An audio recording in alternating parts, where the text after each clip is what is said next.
Hello and welcome to the Runecast how-to video series. My name is Steve Betterson and I'm the lead technical sales engineer at Runecast. And I'm here to help you to get started with Runecast and to show you the most relevant capabilities and functionalities of the platform solution. In this video, you'll learn how to install Runecast in VMware. So this video assumes that you have a basic understanding of VMware and vSphere knowledge, and how to deploy an OVA in vSphere. These are the steps you typically will perform to complete the installation of Runecast in a VMware environment. So step one, I'm going to show you how to obtain the OVA and license file from the partner portal and for the customer portals for downloading. Then we're going to be looking at deploying the OVF template, and then the configuration steps of the Runecast virtual appliance. So that's what we're going to cover in this video. So the first step, depending on whether you're going to get a free trial, and that's available on our website, www.runecast.com. So you can go in here and get a free trial. If I click on that, you'll be taken to this page where we'll ask you for some details to create a Runecast account. Once you've signed up, you'll be sent an email with details of how to log in to the user portal. So this is what the portal looks like. So it's www.portal.runecast.com, and once you first hit this page, there's some information on the left hand side about Runecast, the feature releases, and then on the right hand side we have the ability to log in. So I'm going to use my account to log in, and here we go, we've logged in. And now I've got different license types. I've got an NFR license for my lab here, for vCenter, up to 12 CPUs there. But the bit I'm interested is this: I want to download the OVA. So you can have a look at the release notes. There's a link to the user guide, which is particularly useful here. So if you wanted to have a look at how to do the installation and look at some of the information in there, you can do so. So this is the Runecast Analyzer application. It comes as a virtual appliance in OVA format. That's what we're downloading here, that OVA file. The next step is to log into your vSphere client and log into your vCenter. So in front of me here, you can see I've logged in already. There's my data center level here. I have a vSAN cluster here, and I've got 3 ESXi hosts running here. So the way you would do the deployment is to come in here and deploy that OVF template, come down to local file, and that OVA that we just downloaded, here's the one that I downloaded earlier, Runecast Analyzer OVA. Click open,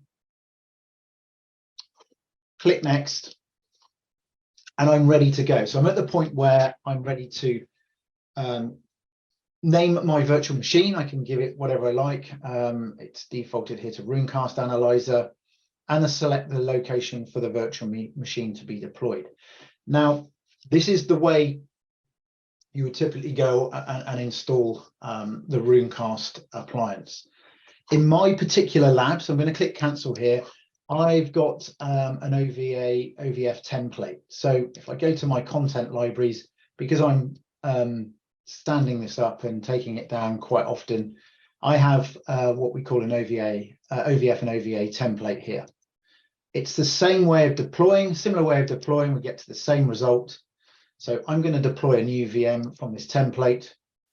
And here we are, we're at that screen where I select the virtual machine name. I'm going to click next.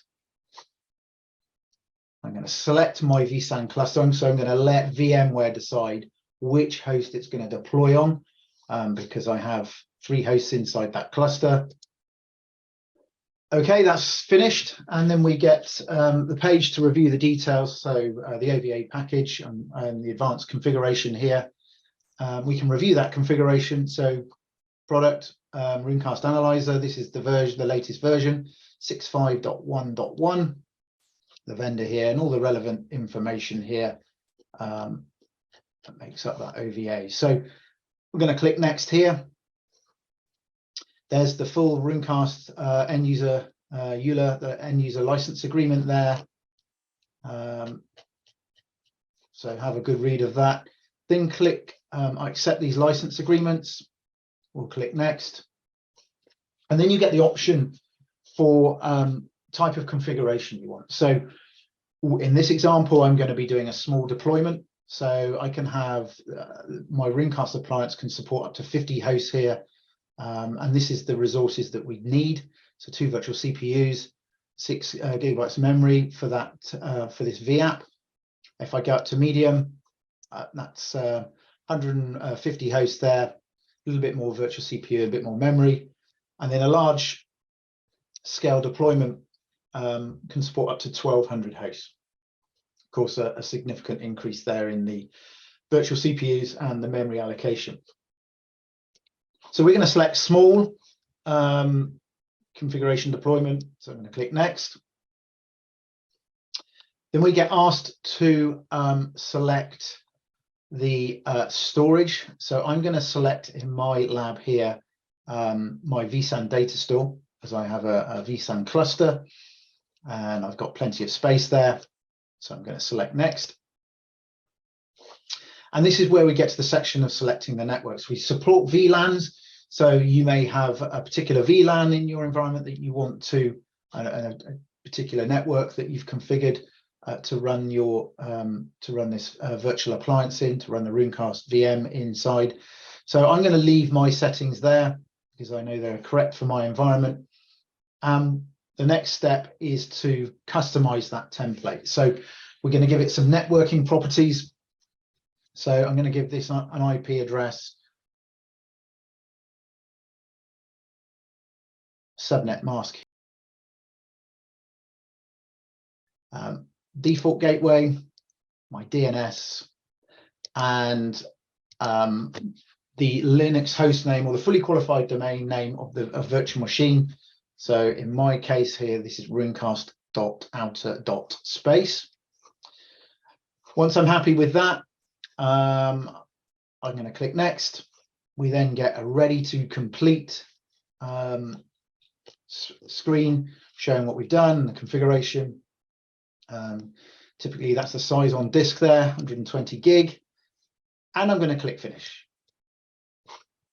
If I then come back into my inventory, I will see that the virtual machine object has been created there.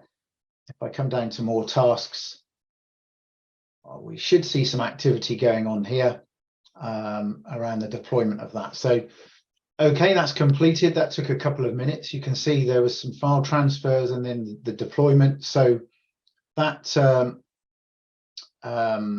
deployment has been successful. If we come back to the inventory there, we can see our Runecast and notice that it's powered off. This is a manual step.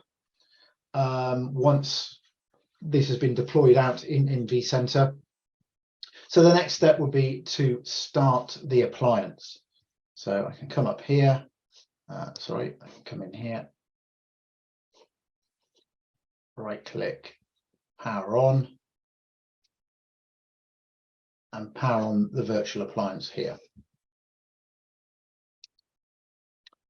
Now this is going to take a few minutes to power up. So once it's powered on, it will start starting up the various services.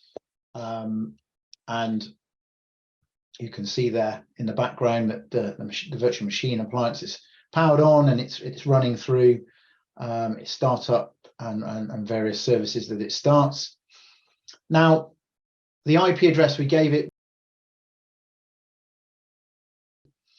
if I come to this screen up the top here, this is the URL that's been registered against that IP address. So at the moment, it's showing that we can't connect to it. Once the services, once that virtual machine starts up, we will get, and I've just hit the refresh, we will get this splashback here Runecast, be right back. Runecast is starting up, and see you soon. So the browser will refresh automatically once that virtual appliance, virtual machine has completely started up and all of its services are running.